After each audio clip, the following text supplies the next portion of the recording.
Have you ever felt? Are you listening? Damn.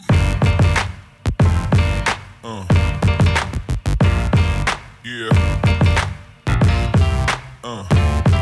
A právě se nacházíme na lodi Družba na kanálu Baťova. A mám tady řidiče, který tady každý den vozí turisty. Co byste nám řekl, pane Pepiku? No tak tady tu práci už dělám 10 let, mě to moc baví. Přivedl mě na to tatínek, který vlastně si koupil takovou tu loď. Vlastně, že my jsme spolu jezdili na tomto kanále, ale já jsem se k tomu nějak dostal, jakože práci. Tak jsem to začal tady dělat a udělal jsem si z toho normální jako Živnost, že? Jo.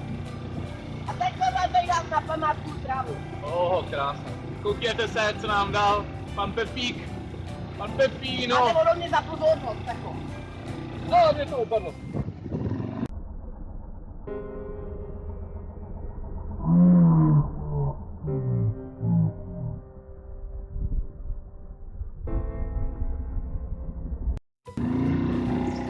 Ano, loď ovládá bravurně.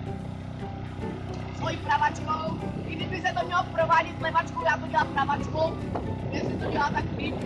Já tady mám takový grip, tady asistenta, mladší brácha Josef. Je to můj mladší brácha Josef, ale neumí. Vlastně jsem se připrděl, aby nedokončil totiž ani základní školu. Si dáme vodu za jeho brat. Tak jsme se seznámili s místníma pracovníkama na Baťově kanále. Já vám děkuji za pozornost a příště nashledanou.